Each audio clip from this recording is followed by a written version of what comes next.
welcome back. I just want to say thank you so much for being able to stick around for this episode of How You Money.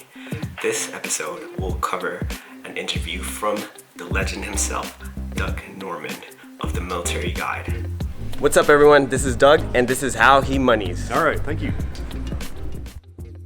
Well, this was in the 80s and 90s, 1980s and 90s, and this was back with, clay tablets and wooden styluses. But my start of my journey back then was that my wife and I were both active duty Navy, and we were both saving one paycheck. It was regularly at least 40% of our income, and sometimes more. When we started that, we were just saving because we knew we should save and invest. We didn't have any particular goal in mind. We were going to do the typical military career and work until our 60s.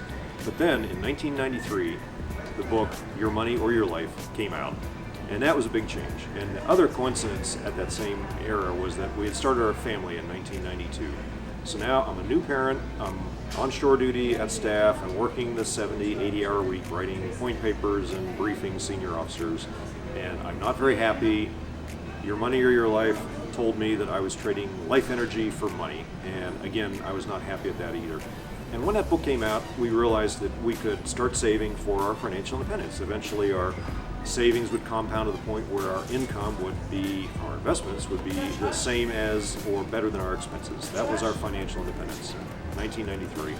And then we kept on, and in 1996, The Millionaire Next Door came out, and we realized that this was achievable. I did the spreadsheet, I looked at the math, I looked at our budget, and it all started to fall into place. We reached financial independence in 1999 at the peak of the internet bull market, right? And in 1999, I'm sure everybody reached financial independence, but when we reached financial independence, at that point I was in a billet at shore duty at a training command. Life did not suck, and so I did not feel like I had to leave active duty. I could have at 17 years. I actually stayed around till 20 and did the active duty pension, and today I know that if I had left active duty at that 17-year point, I would have still had enough money. I had enough in savings. I would have had enough to handle health insurance, enough to handle a lifetime of spending even without the military pension. In other words, I overshot the mark. My number one money hack, this is going to sound very simple, and it is straightforward. It's just not easy all the time. My number one money hack is track your spending. And the reason you track your spending is so that you understand where the money is going. And I don't care how you track your spending, whether you use a pen and paper, or whether you use a spreadsheet, or whether you buy software, or do it on your phone with something like You Need a Budget or Mint. Just track your spending, however it works for you. And when you're tracking your spending, you're not going to judge your spending. You're just going to take data and look at it later. And you're going to collect this data for 2-3 months, whatever works for you. Maybe you want to go longer. The whole point of tracking the data is that you'll eventually look back on it 2-3 months later, and you'll say, did this bring value to my life? Was this spending worth the effort? Am I willing to trade my life energy for this spending? Am I willing to work for as many more months of my life as necessary to pay off this Ford F-150? Whatever the thing is that you're spending the money on, make sure it's worth it to you. You'll know where the waste is. Once you've identified the waste, and believe me, you'll find the waste. Once you've identified that waste, turn that into savings, and turn those savings into investments. My biggest influences and inspirations would have to be the people that wrote the book Your Money or Your Life, Joe Dominguez and Vicki Robbins. I don't know if many people know this, but Vicki Robbins, now in her 80s, is still giving talks on financial independence and work-life balance. And her perspective is not that you retire early. Her perspective is that you achieve enough money to reach financial independence, and now you can design the lifestyle you want.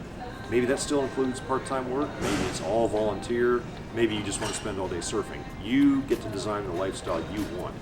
I'll also say that one of my other role models is the author of of The Millionaire Next Door, and Tom Stanley and his daughter Sarah Stanley Falah both put together a tremendous archive of data to help you figure out what The Millionaire Next Door's habits look like, how your financial success comes together.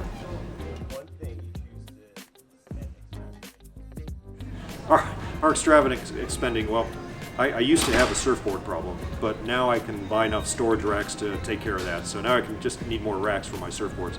But that's not my number one spending extravagance. My number one extravagance is travel. And my feeling about travel is I got plenty of travel-wise in the Navy, probably more travel than I really wanted at the time, and not to destinations of my choosing. But today I can travel where I want for as long as I want. And it turns out that when you're traveling for weeks and months at a slow pace, it turns out that slow travel is actually affordable and cheaper than the 2-week travel or the 30 days of leave that a typical family does.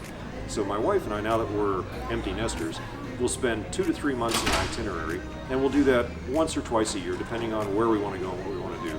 And when you're living like a local, you'll rent an Airbnb for a month. You'll even maybe sign a short-term lease on an apartment.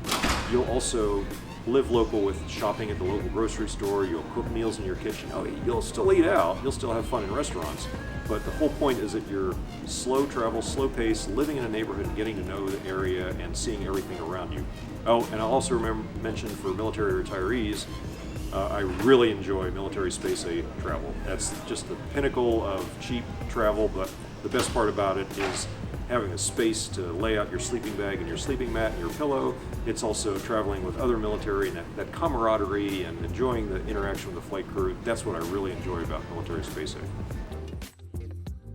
Well, the best advice I ever received did not come from the military. The best advice I ever received came from my father. When I was getting near the end of my active duty career, I was about 15, 16 years, and I was starting to investigate life after the military. And I was looking at what careers I'd be suitable for, what my skills and my interests were, and you know all the software systems and questionnaires and workbooks for that. And after working through all of that, it took me a couple afternoons. After working through all that, it turned out that I would make a marvelous mid-level manager or nuclear engineer, which was exactly what I'd been doing in the submarine force for about 20 years. I was not amused. And I was griping about this one day to my father, and he came back with a look which says to me, of course, you are my favorite son, but you are a little slow. And he said, "You've been in the Navy for a while. Did you manage to save any money?" And I said, well, yes, I did, quite a bit. And it's getting to the point where I have almost enough money to live the rest of my life on it. And he asked me a very simple question. He said, "Why would you want to work?" And at that point I realized I had permission to design the life I wanted, whether I was going to work at another job or whether I was just going to enjoy life. It was all up to me to design the lifestyle I want.